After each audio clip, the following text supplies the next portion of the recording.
So, a couple people have wanted to do some different weapons disarming techniques. I don't know how many guns we have. One? A whole bunch. Oh, yeah. Oh, good.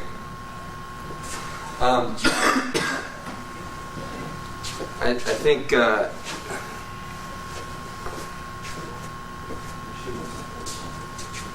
there's always a certain caution that I have about training with fake guns or live guns for that matter. But one of the things that I think is important to practice is, first of all, the firearm safety, because not a lot of people are really familiar with guns, and when you bring a handgun into a class, people start to get a little edgy. But since we don't have any real ones, or nobody's brought out any real ones, I guess we can use this as our gun safety model. First, in class, the most important thing if you're going to be training with live firearms is what? Right. Because we're going to be ignoring a lot of the safety protocol that you have with a gun by pointing it at somebody else and handling it in a way that's would not be considered safe if you were on a range line. But I think there's an importance to training with a real gun because it has a different weight to it. It's got a lot of mechanisms on it. If you don't know what this does, then you don't know how it works. You don't know how to take it apart. You don't know how to unload it, load it, that kind of stuff. So usually what I'll do in a regular class where we'll be dealing with weapons is I'll take a gun, just go over the foundation of how it works. You want one? Yeah. Is it in the car?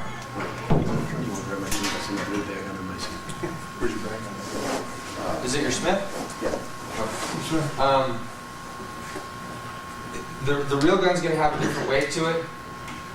Like I said, it's got some working mechanisms that we don't really need to go into, but there's different ways of making rendering a gun inoperational. But the most important thing, obviously, is that you don't stand where the hole is. And when we're talking about doing gun techniques, that's the main gist, is consistent with every basic that we do, which is don't get hit, punched, shot, stabbed, grabbed, kicked, whatever. It's the foundation that if you're standing in front of this, that's a bad place to be, and that you have to consider if Bob's got a gun, if Bob's got a gun right here, and I think I know the technique that's going to save me. Well, boom, the gun goes here. Well, I might shoot somebody else. So controlling this is an important part of figuring out how you're going to do a gun takeaway technique. Then again, if I don't keep this from pointing here when the gun goes off, then I'm not going to be any help to anybody. And there are certain circumstances, I think, with the gun lower, that it's pretty foolish to think that I can bring the gun all the way up in this direction here. So as long as you keep in mind that the end of the barrel of the gun need not point at you when the gun goes off, then you can kind of manipulate that and work around, well, first of all, how do I save my butt, and how do I save everybody else's butt?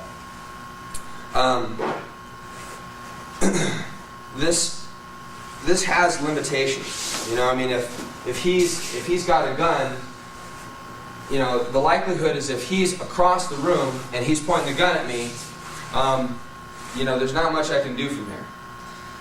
And if he wants to kill me at this point, she wants to kill me, they want to kill us, then they can do it from right here.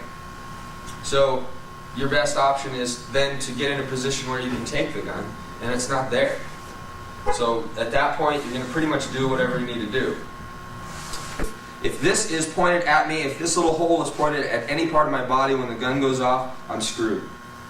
So this can't be pointing at me.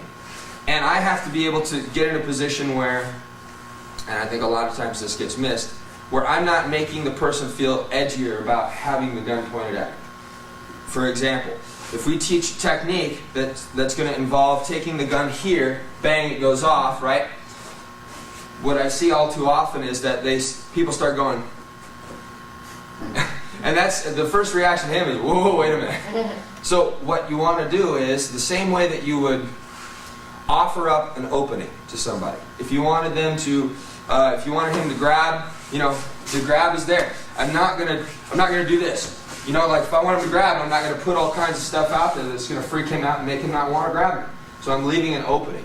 With a gun, I think you have to do that. I think you have to leave something open so that he can put himself in a position where you might be able to take the gun. And that doesn't involve zeroing in on this gun. With the basics of being punched, grabbed, or kicked, that is the basic. And I can't focus on a fist when I'm dealing with punches, right? How many people focus on the fist? It's not a good idea, right? So, in the same respect, while I know that's a very dangerous thing, and I know I don't want to point it at me, I'm not going to be zeroing right in on it. It's going to be a combination of, you know, I want to get this off the line, and we talked about how this is a less safe way to have the gun go off than here, or than going all the way across here. Across. I keep saying across. But sometimes I think that in being safe with yourself, I see that there are people over here, but I see that there's nobody over here. I have all kinds of things I can use: the mirror, the fact that I know that nobody's on this side of the dojo. That doesn't mean somebody's not on the other side of that wall, but I could, you know, I could do this and somebody would be upstairs. So there's a certain amount of this that just has to be for protecting yourself, and as the same way you would do in a randori where you're trying to be conscious of what's going on around you, you have to maintain that openness when you're dealing with somebody with a weapon. Unfortunately, what happens when that little silvery device comes out is what happens. Everything else gets tunneled out, and that's your focus, right? You ask people that got robbed, can you describe the guy that was robbing you? Yeah, it was silver, had black grips, big hole in the end of it, red sights. It was a Smith & Wesson 3913 model. So I mean, the focus changes from, you know, the person who's controlling the gun to the gun itself. But put the gun on the ground by itself, it's not dangerous. It's only dangerous when he's got it. So really, I want to control him. I want to control him and the gun, because when they're together, they're one thing. So we can do some gun techniques, and it's going to remain consistent with the rest of our practice. This is a part of a long laundry list of things that could happen with a gun, but I think one of the things that could happen is that they're here, and they're pointing a gun straight at you. Again, we talk about where this is pointed. I go over here, I'm going to shoot somebody over here. Now, there's not really any arguing that this is the shortest line right here to not get hit, because this is a longer line right here. But I think also it's not just about moving the gun or the barrel past its target here, but it's also shifting my body a little bit. So I'm going to come right over my shoulder right here. Now that probably wouldn't hit me. So I traveled a very little distance, but I'm still making it so that it's not going to knock somebody else out. So from here, and if it's pointed anywhere from center on up, this is a good technique. And all I'm going to do is cradle here, or cradle here, and then take a hold of the gun. So don't get shot. Take the gun. This is a difficult way for him to hold it. Hang on to it, because I have good leverage here. So this is a good leverage point for me. I can use this way. Boom.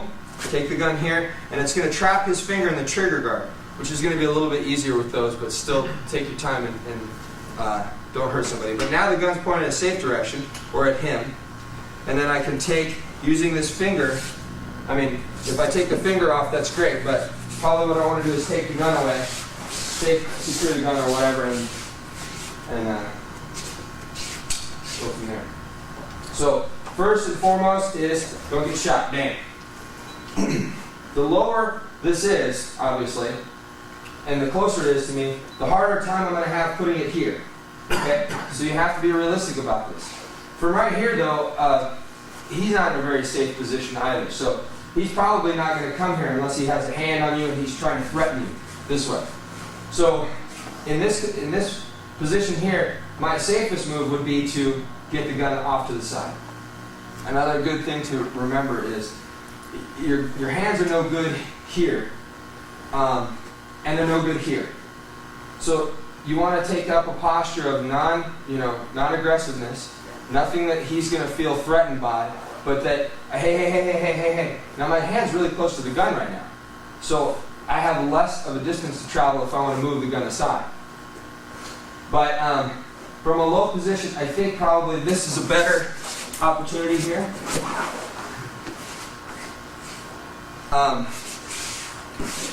And that's the same technique that we used yesterday with this here. It works with a knife or a gun because I'm controlling the hand that's holding the weapon. So from here, bang, the gun goes to the side, bang, goes off here, and I'm taking this. Now he doesn't have a whole lot of control with this gun right now. And I'm controlling the gun and the gun hand. And what I want to be a main focus today is that you have to always, at all times, remember where this is. It can't be here. Okay? So, pointing this in a safe direction, using the arm, taking the gun from the top. The same lever that's going to work on anything that he's holding, right? His hand is in a pretty compromised position right here. So I'm just going to take this forward. Using this is Aikido, right? Okay, so let's not get too far. First things first, straight in the face. Bang. Cradle the gun up, come straight down.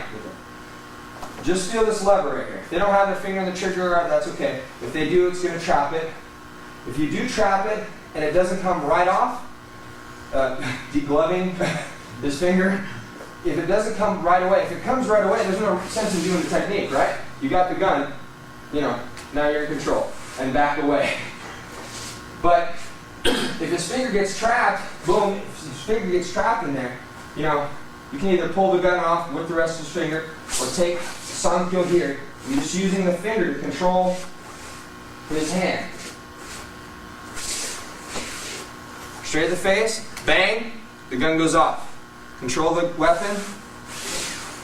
The whole time it's pointed at him. Or from here to here. Okay? Bang. This is what Sensei talks about cradling. You're not trying to grab the gun. Cradle and then come down. Okay?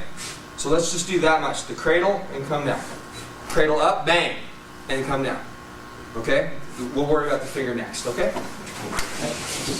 Steve was practicing by starting this way. His stance and everything is perfect, but right here, as soon as the gun points up, he's thinking, I'm going to do Aikido, I'm going to do Shinagashi or something like that. So my hands have to travel. We have to kind of act like this is somebody that's really pointing a gun at us, and in that position, hey, this is a perfectly acceptable move, right? They may tell you to do other stuff, and I think this gets down to the scenario part of it, but usually people freak out when they have guns pointed at them. So if you act like you're freaked out and you're really kind of planning your way, then you're going to act pretty natural, or what they would assume you would act like, right? And this is, again, just an hypothesis, but by putting my hands up here, I'm not making any forward gestures. I'm not saying, hey, I'm being aggressive at all. If he tells me to turn around, get on the ground, hey, I'm just scared. I can't do anything. Get on the ground, get on the ground. This is the way I kind of see it working out. If I come up and I want him to do something, get down, get on the floor, get down, lay down on your face. Turn over, put your hands behind your back. Good, okay, so he did all that I wanted him to do. But I think just as acceptable as that is as soon as he starts screaming, get the fuck down, get down, get down. Hey, I'm scared, right? But my hands are in a place where I can control the gun. So he's going to get frustrated with me not doing what he says and probably get closer to me. Hey, look what I told you to do. This is my weapon. I'm the man in charge, right? So do what I say to do. Hey, I'm scared. I can't hear what you're saying. I'm confused. I'm mixed up. Take the gun. But all I'm saying is that this is a natural reaction. Hey, this right here. And these are what I want in this position. I don't want to start from here. And right about here, he's on the outskirts of where I would try and get this gun. Because I don't want to be leaping for that. Okay? So, let's go into the Sankyo, and everybody practice. We don't have to get into the whole screaming and yelling thing, although I think it's beneficial because it's hard to have somebody yell at you like that when they're pointing a gun at you. But from here, he moves to a place where it's close enough, hypothetically. There you go. And then I'm going to take the gun up, bang, and control the hand. Now that's how I'm going to use the opposite hand. There's not really any law that says you have to use one hand or the other. What I'm going to do is, from here, first priority is what? Don't get shot. Don't get shot. Bang, right? Then maybe come in with this hand to the gun. Okay. Now if you can take the gun and pull it straight back, great. Take the gun and then, make sure that it's loaded. But the Sankyo is not a necessary portion of this. If the gun comes free, boom, back up, rock the pistol, and say, okay, now you do what I tell you. Bang, straight down. If the finger gets trapped or they're hanging on to the gun, whatever, you take the fingers, the Sankyo, to here, okay? Let's practice it slowly. Everybody, hey. Bang. The gun's pointed here.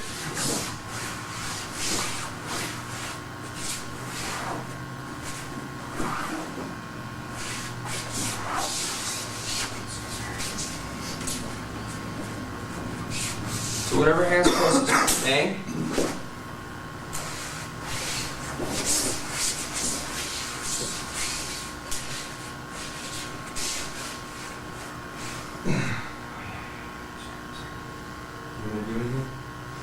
Get down.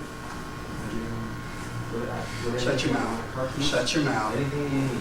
Shut your mouth now. Anything you want me to do.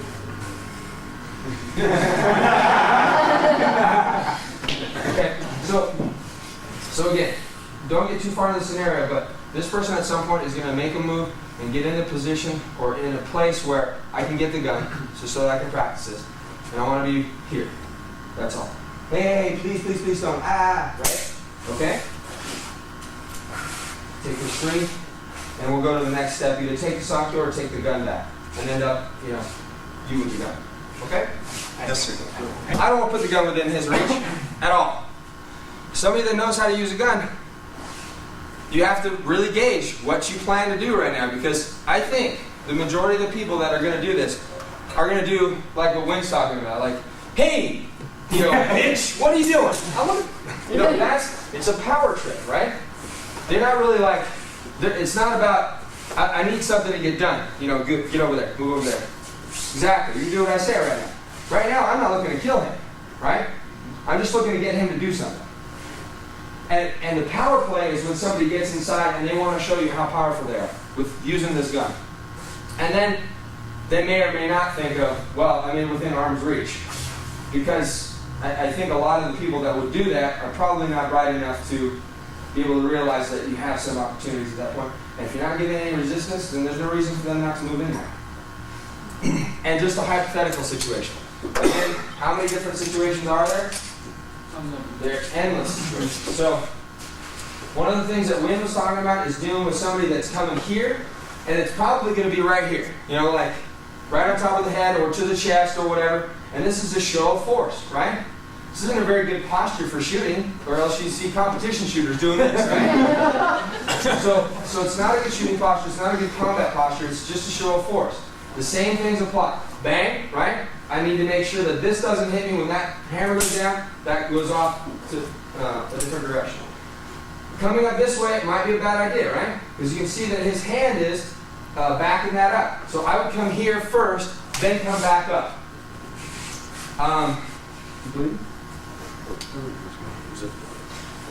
Same thing applies anywhere to the head or the back. The only thing that I want to do is get out of the line of that bullet coming out. Now right now I don't know where the gun's at. So, right, unless he touches me with it, I don't know where it's at. He may not touch me with it, right? And then I'm just going to have to say, like, hey, I don't know how you have a gun. Hey. If I don't see the gun, if somebody comes up and says, stick him up. Right, well, okay, you felt the gun there, but I got a gun, get up for it. he's got to see it, right? Wouldn't you look? I mean, you're not going to say, okay. I didn't see it, but I would say, oh, okay, there's a threat. But until I see that gun, could be just somebody talking there.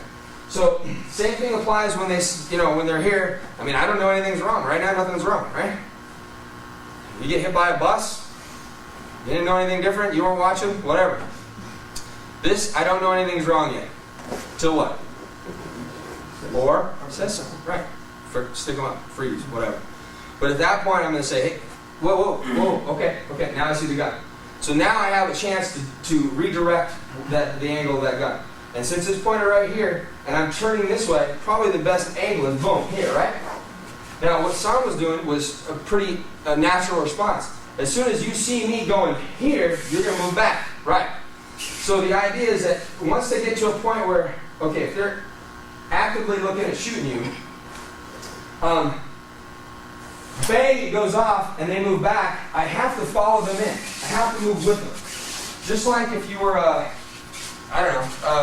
dealing with a knife attack, the cutting here, I mean, it doesn't help to stand on the outside and get carved to pieces. At some point, you're going to have to move in. Well, all that's stopping you from moving in against this is the point, the little hole in the end of that thing. After that's gone, you can move anywhere you want, right? I mean, at this point, it's a lot safer than being in front of him. The gun's pointed at him, here, right? Now, he's going to be fighting for it, too. I've got kind of a good grip on the gun because I can just come down straight onto his finger and pull it right off. But initially, bang, it doesn't shoot me. Bang, and then moving towards him. He pulls it back, bang, he pulls it back, and I'm going to follow him in, right? So there's just like in any taijutsu, there's 1,000 different scenarios. What if somebody comes, right? Lots of different ways that somebody can attack you. We're dealing with just this. Don't get hit by that. So if you want to practice from different angles, don't get too creative. Be natural about it. As natural as you can be pointing a gun at somebody. You have a question? You're talking about Yes, you with the camera. going off when it goes off, not letting go. Good point, too. If he rocks back, as soon as this goes bang, right here, he rocks back. If I'm freaked out by the sound of that, and those of you that are familiar with firearms know that there's a shock involved, and it's pretty frightening. And if you don't have ear muffs on, it's really scary. But you need to keep attached to that weapon, no matter what. As soon as you get in here, bang, as soon as you get in on this weapon, you need to stay here on it. No matter what it does, if it takes the top of your finger off with the slide going back, that's okay, hang on. It's going to hurt. But, you can be all over this thing.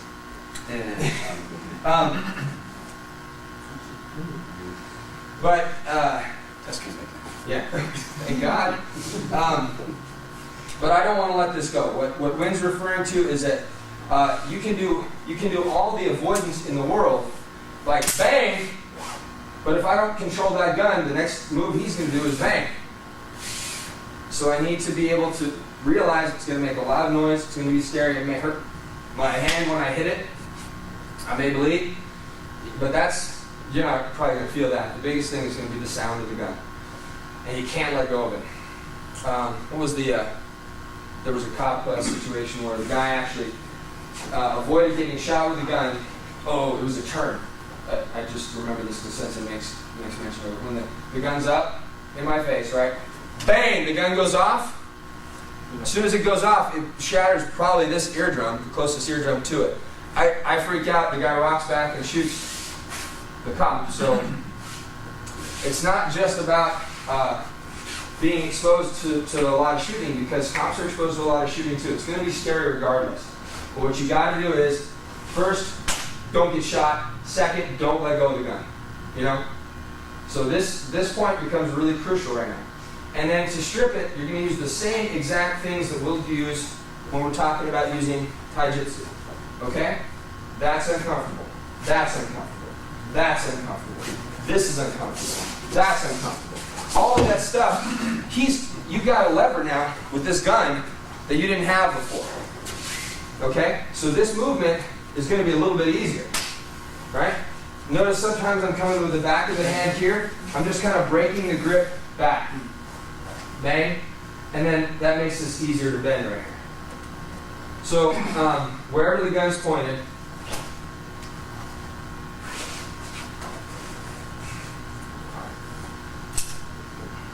right? Wherever the gun's pointed, I'll do something, you know, right? Wherever the gun's pointed, I just don't want it pointed at me. However it's pointed, right? Sorry. But even lower, even lower. I think Sensei probably does. Wynn was saying that Sensei did something that turned the gun back at the guy. I think probably the most I can handle having a gun pointed at me is just not getting shot. Unfortunately, it's going to suck for everybody that's around. But if it's not at a point where I can comfortably put it in a safe direction, then my first priority is not getting shot. Bang. Bang. I just lost it. He's kind of moving into me. He's kind of helping me out a little bit. But from right here, I don't know. Try some different stuff. That doesn't feel comfortable. No, it sucks. So, again, all it is you're worried about this, the angle of that bullet, the trajectory of that bullet. Wherever that bullet's going to come out, you don't want to be there. So no matter where they put it, let's try coming to the back of the head here, just without grab or anything. From right here, that's going to afford me not to get shot right there. Every movement that I do, except turning, is going to get me shot. Going forward, that's not a good idea. Going back, obviously, is not good. Side to side won't work. But from here, just changing that angle a little bit, using the shoulder, and I'm turning my body here. Now, that doesn't mean he's going to just stay there and let me take the gun, but do a click. Okay, do a click as fast as you can. Is it pop? Yeah. No. Shooting smoke there. Hey! Yeah, so that click, you can always beat it, provided you don't do this, right? So, same thing, hey, please, boom, click goes over there. And then what we do next is, well, boom, the gun goes off, now I gotta control the weapon, right? Now, that's just one scenario, one option, okay? So I have the gun here, ukes, I just want this straight back. Once they move, you pull the trigger, okay? Let's do that first part.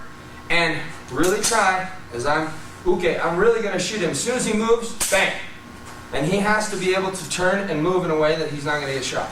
Okay, let's try that part first. Goes up. Side or outside, it just changes the technique. This doesn't change at all. When you're dealing with this type of a typically people are right-handed, so if I turn this way, I know I'm going to be inside. But that's not always the case. There are techniques from either or. Again, primary. Bang. Don't get shot. And it's not this. There's a lot of people doing this where my hands are up. Now I feel like I want to wave this to knock the gun aside. That's not it. This is what's changing the angle. If it's lower in my back, then I can't use this, right? That's not going to help me. That's going to help me. So it's a matter of taking that one turning center point and pivoting around that as tightly as possible. If you get inside, boom, here, then you need to do something else to control the weapon. There's other techniques we'll use.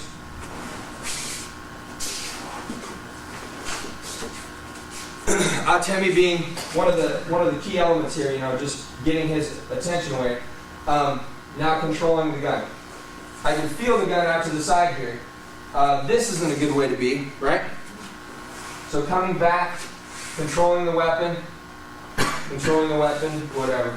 Doing Sankyo, Hijime, those are all good techniques from there. So techniques either side are going to be similar. Again, the first thing to think about is don't be shot. There's nothing else after that, so that's the most important. Hijime is a good way to control the weapon from wherever it's pointed at you.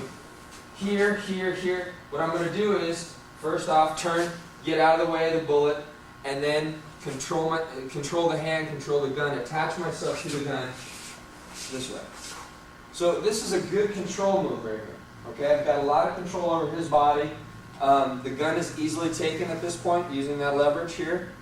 Okay, so let's just go with We're still going to do the bang. Okay, the bang portion of this is something we can't overlook. Bang, control the weapon.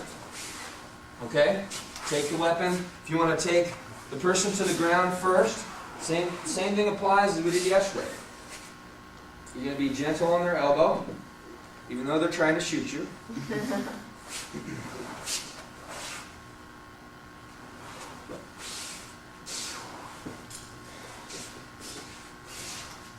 Front, back, doesn't matter.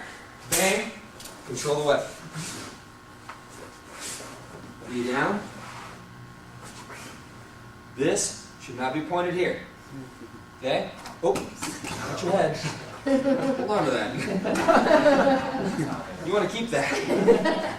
Okay, so controlling the weapon, controlling his arm. And take this.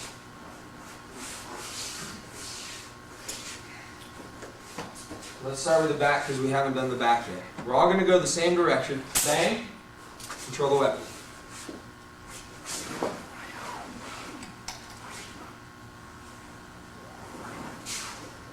I'll let your grass get stepped on. Go.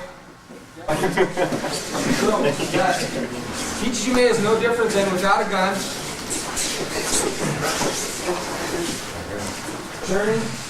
Rotating this as far up as I can get it now. With muscle-bound Bob here, I'm having a hard time getting his flexibility to work, but this will still work on somebody that's not very flexible. You just don't be able to get this as far up. So from here, I'm holding this in tight, dropping it down. Now this hand is going to come on the back, and this is like Ikkyo. Okay. Right? Ikkyo. So when I'm down here, I'm using that same configuration of the wrist to control this here and lock it in. Now this is the hand I'm going to take the gun away with, right? So if he has the gun, bang, control this, rotate it up just like we would do Hichijime, up here. Then this hand is going to come and control, hold on to his hand with my hand in like an Ikkyo formation. Okay? The gun comes out this way. He's already in a compromised grip because he's all tweaked out. The gun comes out easily. Hold on tight. Super tight. Super tight. It's really easy. Especially if the gun doesn't bend like these do. But I'm keeping the pressure here, controlling him with the back of his hand. He doesn't feel like he wants to get up. Taking the gun out here. Okay? So let's try it one more time with a different partner. I think everybody's getting the shot, first shot, boom, you're not getting hit. This doesn't have to be a huge movement. I saw this coming out sometimes. This here, that doesn't need to be. Bang, here. Control this. Get your hand in the Ikkyo position here so that he is rotated as far as his arm will go. Now, take the gun. So everybody does it. Let's all do it the same way, even though there's lots of phases, stages we can take the gun that aren't all the way on the ground. Let's do it just this way. Okay? This positioning here on the shoulder, one of the things we were looking at is I'm not getting his hand all the way around to the perfect spot before I go to the ground. I want to get him, boom, off his feet as soon as possible here. Now I'm using a little bit of pressure on his shoulder with my body here. And then once I get him down, I can adjust my hand to here. Okay. I'm going to use Chris. I'm going to use Chris's elbow. So, bang, control. Then from here, like we said before, this is a really vulnerable spot right here. If I put my weight down on it, it's going to hurt his elbow. So I'm going to try and gather this. I'm going to gather this up, Sensei. Sorry about saying try. Drop this knee here. Put this pressure on the shoulder. This is what you want to do, right here. This little seat right here. If I'm up here, he's got room to move.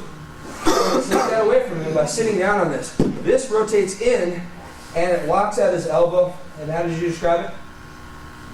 Ori? Oh, take it out the slack. Taking out the slack in his arm. So he doesn't have a whole lot of movement options right now. But I'm putting a little bit of pressure down. And if we're talking about somebody who's not really going to take the Ukemi bang,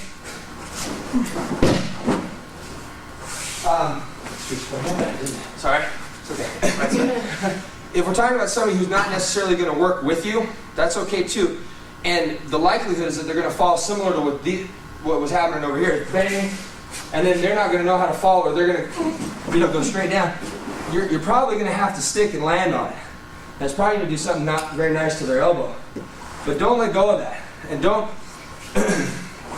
a lot of times when I'm doing hikijime, I'll lose balance here, and whoa, but I'm staying in here. If I lose balance and he shifts over, whatever, I'm staying right in here. He moves to the left as he's going down, boom, he moves up to the side, following in, staying here on the shoulder. Move your hand to a good position on his arm, okay?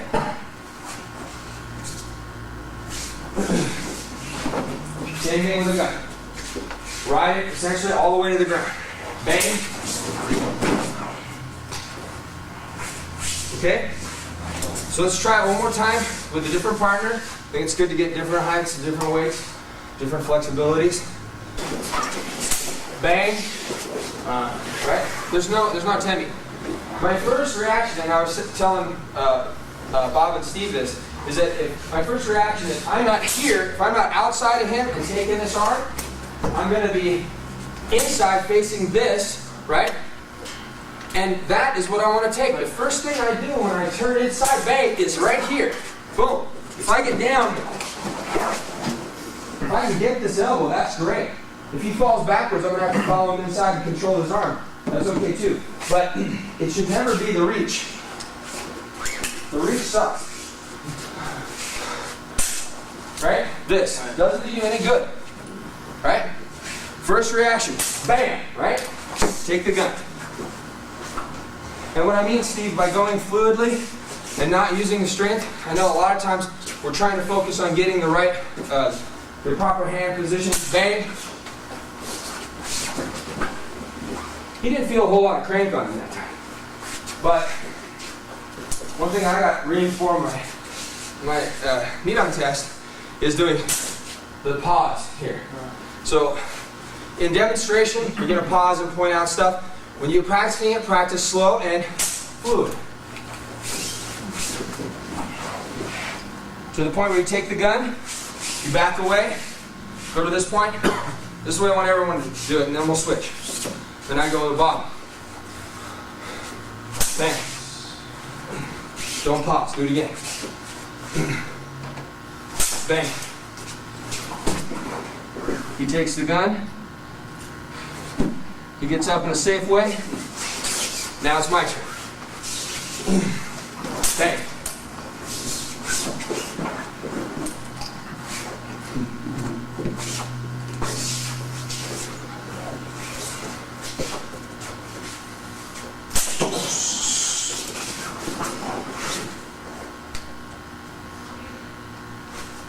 So that's pretty comfortable practice for both of us. Neither of us is cranking on the other. We're going fluid, we're going slowly, and we're concentrating on the principles.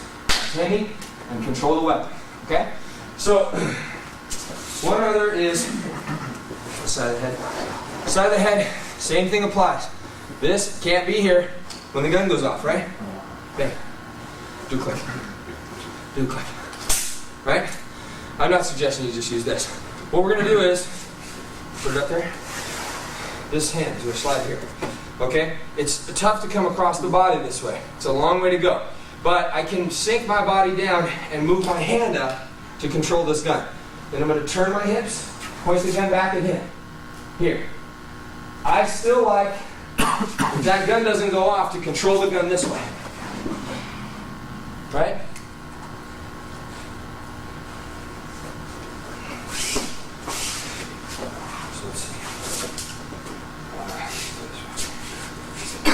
So, he's going to click. I have to clear that. Boom. He's really tight to me right now. Okay, he's trying to restrict a lot of my movement. But also, he's giving me this. Right here. If his arm was off my shoulder, this may or may not, this may or may not make a difference. But now it is. Put it down. Now this is making some difference. So, boom. That's helping me a little bit. Bang. See here?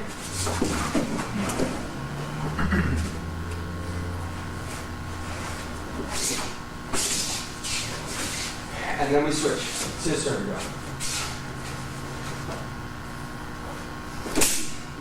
Good. And then turn towards me. Look at that.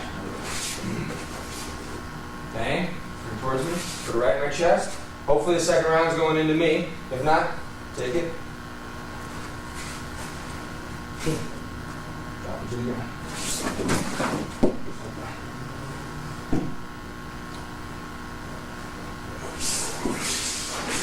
Okay, any questions on this technique? All I'm going to do is, okay, just come here. If you put your hand here, that's okay too.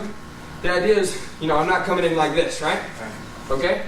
But I'm putting the gun in place where they can feel it on them, okay? And they're going to have to take it and move it from that position okay, for the bang. Or he just stopped my finger from pulling the trigger. I can't pull the trigger in. Good. Now you turn towards me. If I can't pull the trigger, this isn't going to do much, so you have to take the gun in a different way. Boom.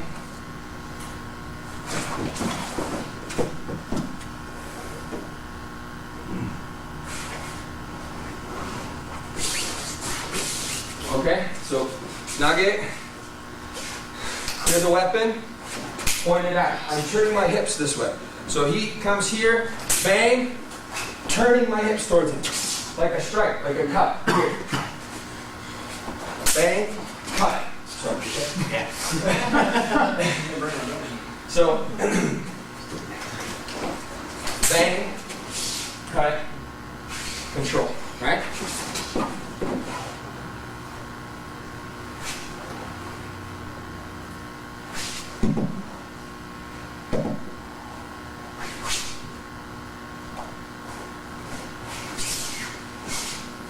Okay, so let's try that with partner. A couple things. Thank you, Lord. This is a hostage-like scenario, right? So his focus is going to be using me, right? Is he going to be necessarily focused on controlling me right now? No, he's going to think that I'm under control because this is pointing on my head. And he's going to be wanting something of somebody else that's outside of me. So you're probably not going to run into the situation where he's so heavy-handed down here. There's no reason, just like a punch, there's no reason to hold a punch laterally stable. Push my hand either way. There's no reason to hold a punch so that it's strong that way. Because that doesn't have anything to do with my punch. My punch is just forward and through. So all my energy should be going in this direction.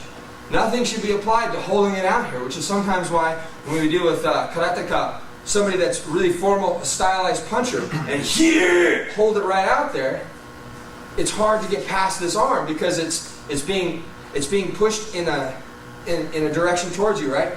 That a punch, if it were thrown naturally, wouldn't do. Same thing with this gun right here. His downward pressure here is probably not going to be something that he's doing, right? What does it do? How does it benefit him to push down on my shoulder?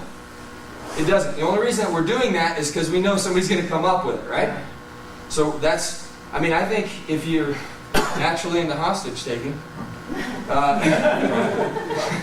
all the hostage takers I've talked with don't push on the shoulder, believe it or not. But using this shoulder, if it's really low on the neck, that's a hard place to go. But all I have to do is move it that much, right? Okay? So this is just added security.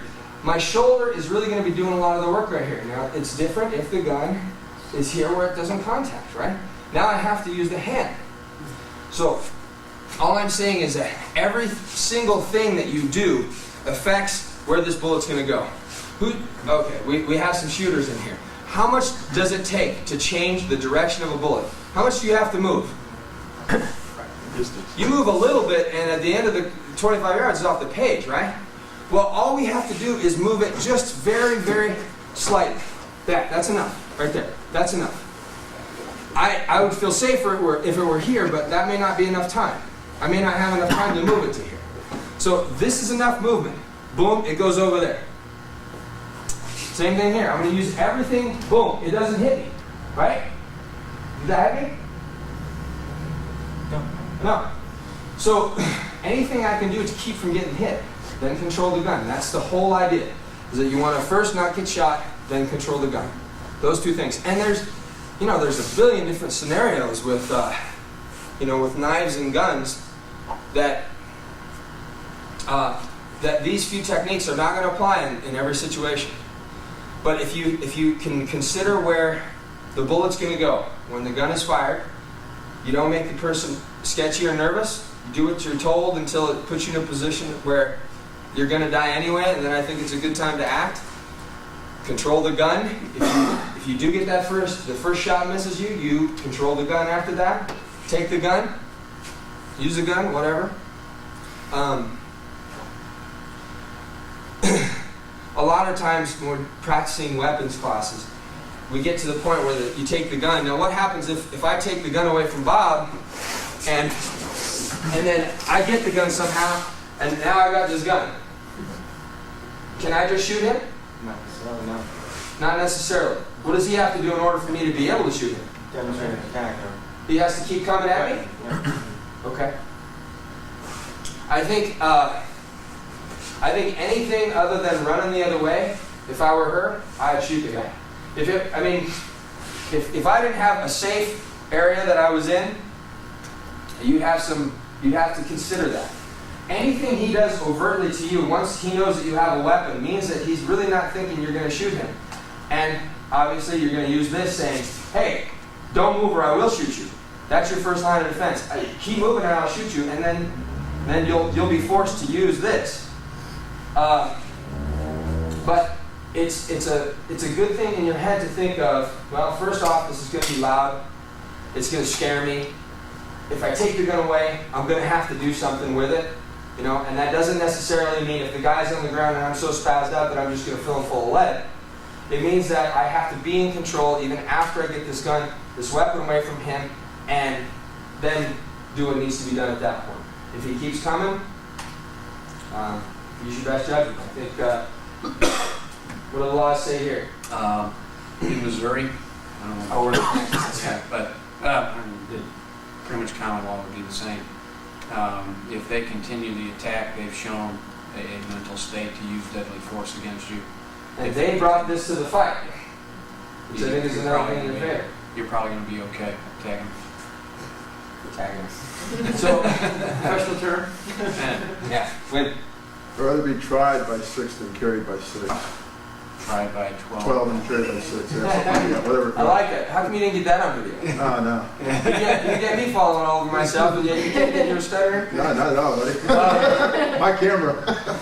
Right. People don't count on you. And the same thing applies in that situation where you have to make a choice between taking theirs or giving up yours. The same thing applies in when you make the move. Nobody can tell you when to do that. Nobody can tell you when it's a safe time to go and get that gun. But, you decide really, there are a lot of situations that may not warrant you getting involved with it. If somebody's in we just had a shooting in Santa Barbara where it was a club conflict, something else, some gangbanger from LA came up, and he just went out and started spraying, right? That's not a time for you to come across the room where Steve's at and go and lunge for the guy's gun. That's a time to go for cover. And try and get as many people out of the way, by using your mouth. But certainly that's not a time where you're going to go and I know this technique that'll work on this guy. So I think that's probably common sense, but certainly a lot of this stuff is very uncommon. A lot of this practice with guns is uncommon. Now a lot of people get to do it, and hopefully never ever will we have to deal with it out there. But I don't want to say never. I don't want to say it's never going to happen. There's all kinds of things that happen that I'm still astonished do happen.